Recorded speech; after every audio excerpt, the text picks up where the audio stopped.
Let's bring him in from Green Bay, Wisconsin, the cheese capital of the world. Reggie Begelton of the Packers joining us today. Stampeders, great. How you doing, Reggie? I'm doing well. Thank you for having me. It's an honor.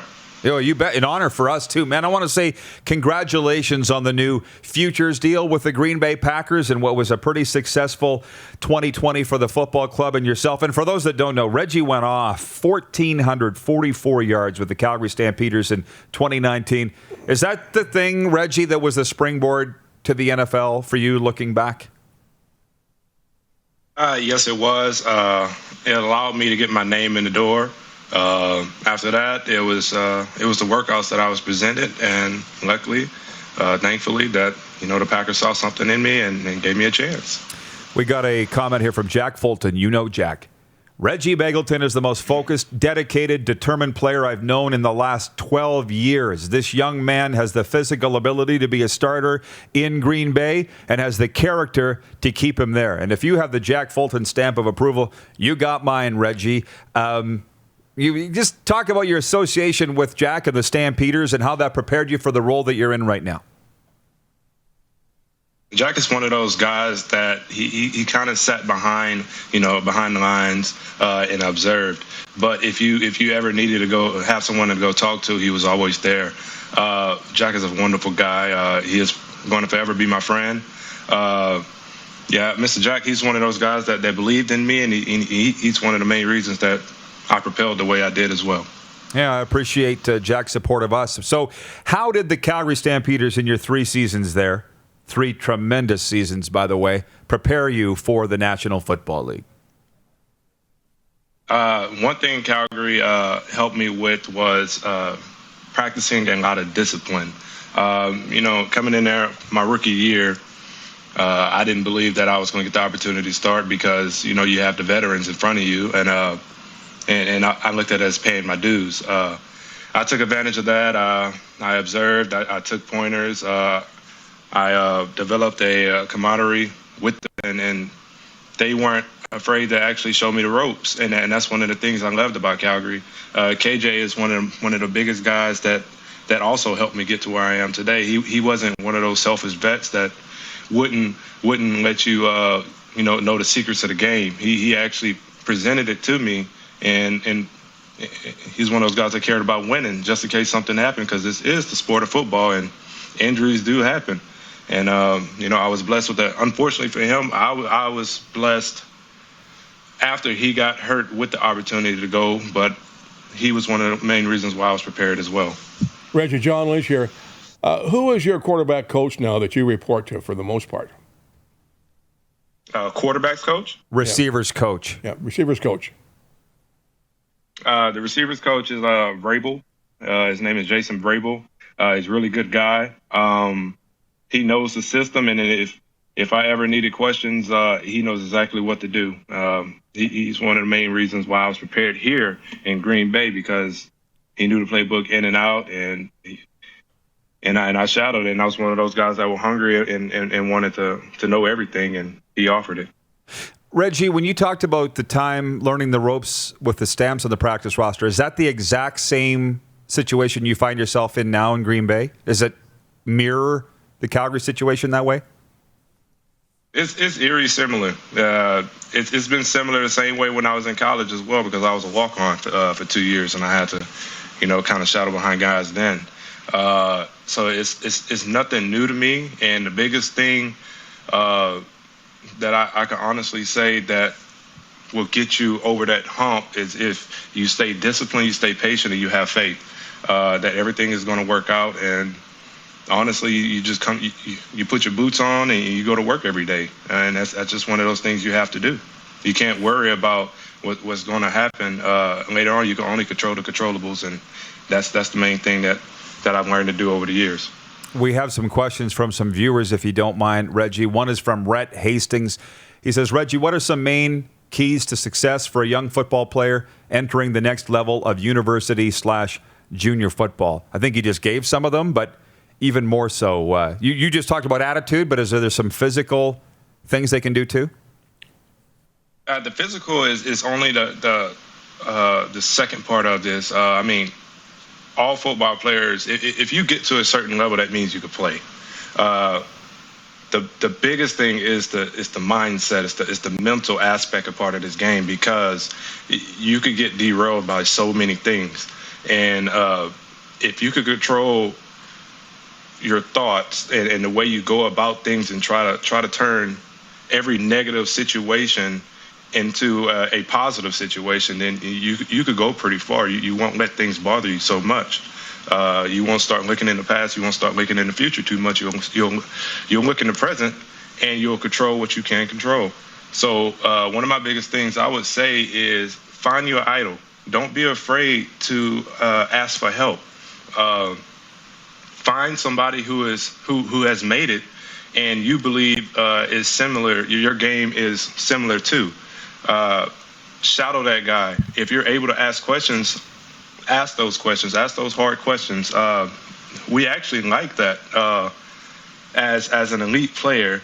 We like when a guy under us is curious, because it shows how hungry he is, and we're willing to give him those tidbits, because we won't be able to play this game forever. So it's like, passing it down to the next generation. Blue Bombers linebacker Micah always watching and writes, 100% true. Great competitor, great player. You remember Micah from his time probably with the BC Lions when you were up here, a fierce, hard-hitting coverage linebacker in the CFL. He's awesome. Craig Campbell in Toronto says, glad all continues to go well with your career, Reggie. What have you played? Who have you played with and against in the CFL that you feel should also be playing in the NFL? There are a lot of guys up there. Everybody asks me, like, how is the CFL? And one of the main things I say is that it's one of the most fun times I've ever had in my life playing up there in Canada. It's the players. The players are absolutely good, and the fans are great as well.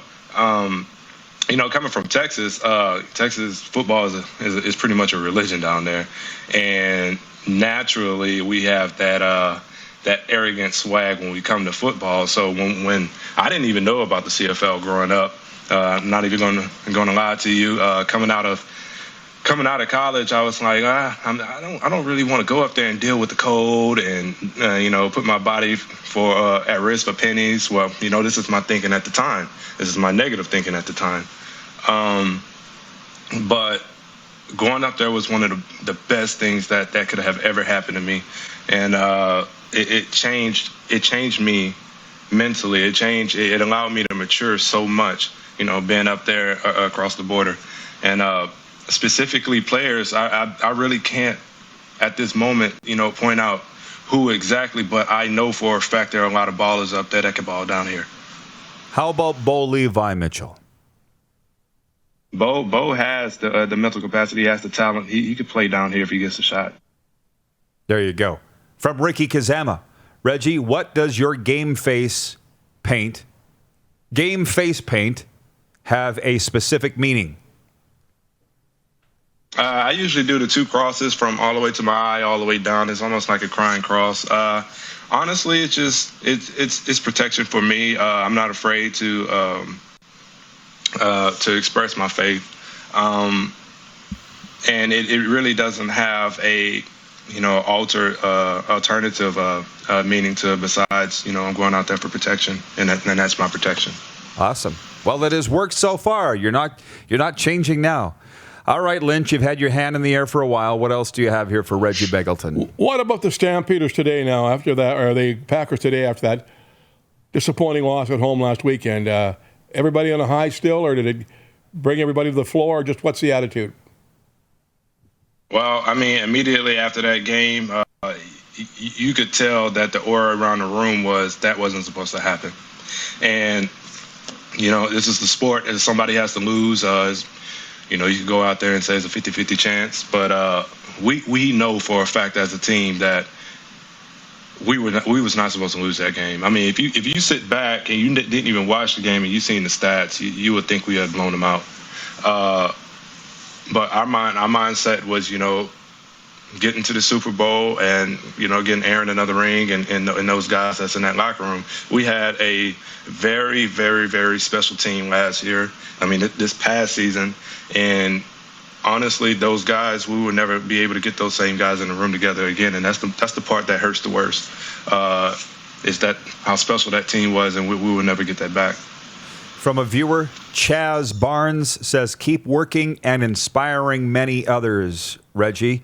So I'm sure the comments like that never do get old. So what is your status? You just signed a new deal. What's Reggie Begelton's status with the Green Bay Packers for 2021? As of right now, I've signed a future, meaning that I'll be able to go in camp and fight for a spot on the 53-man roster. It's a foot in the door, and it's an opportunity for me to blast through it. And I'm going to go in this offseason, give it everything I got, and I'm really going to try to make that 53-man roster because I know I can play in this league, and I know there's a lot of people that want to see me be able to play in this league. I'm going to continue to inspire people that has came from practically nothing and had to work their way up. And that's one of my biggest goals. Someone had written in earlier, it slipped off the screen, it's gone now, but they asked, what is the biggest difference from CFL to NFL? For a guy like you, you're just going back to American ball, but what was the big difference that you noticed when you signed with the Packers last year? I thought the same thing. Everybody asked me, like, are you ready for that game back down there? And I'm like, I played all my life. I played American football all my life. It should be like riding a bike, right? But actually playing in the CFL for 3 years, I actually lost a little bit of my my wiggle a little bit, as I could say, because one thing about the NFL is, everybody knows it's a smaller field, but at the same time, everybody on that field is fast. It's fast. And when I say fast, I mean 4 or 5 less, and then you got a lot of people running way faster than that. So it's all about reaction. It's a lot about reaction. It's not about, let's say for my example, if I catch the ball, I won't have time to actually turn around and observe the defense to see where I'm going there. It has to be quick. And that's one of the main things that I'm going to go in this offseason, trying to get back, is that sudden reaction again. Awesome. Yeah, for sure. That they saw what they saw in you and they're bringing you back. And I see that you got into the Week 4 game, the win over the Falcons. Here come the Stamps fans. Michael Fall writes, Reggie, were you watching how well Alex Singleton has played? Absolutely, Alex. I keep up with Alex all the time. He's a guy that I look up to. He's disciplined in what he does. He has a story, just like many of us do, and he plays for something, and that's one of the most inspiring things about him. And I didn't get the opportunity to actually be on the field with him at the same time, but I got a feeling it would have been a good game if I was. Okay, and the last one from producer Clark here. He says, Torrey Gurley, who's played with Aaron Rodgers, he's our NFL insider, said Aaron has the strongest arm he's caught. Did Reggie have a welcome to the NFL moment at all with Aaron Rodgers or anybody else this past season? Would you be able to elaborate exactly? Just one. Did you catch a pass from Aaron? Was it walking into Lambeau Field? Was it walking past a statue of Vince Lombardi that you went, dang, I'm here? It was all that. The second I walked into the building, you can feel the history behind this organization. The field house, everything is built into Lambeau pretty much. And the first time I seen, Devontae Adams, Aaron Rodgers, just these big name people, I'm not gonna lie, I dropped my jaw for a second, and then I realized, I'm here for business. I'm here for business, and this is going to be my teammate. So, it's time to get past that point. It was short lived, but once we got to work, it was like going to the candy store. Awesome. Well, good for you, Reggie. We didn't meet until today, but for what it's worth, I want to say proud of you and can't wait to see what's next in 2021, getting down to the 53 and staying on there. And I appreciate the time. All the best, my friend. Thanks for this today. Thank you. Reggie Begelton of the Green Bay Packers joining us here on this Flame Tech Football Friday. You're watching Rod Pedersen On Demand. For more of The Rod Pedersen Show, visit rodpedersen.com or follow Rod Pedersen on social media.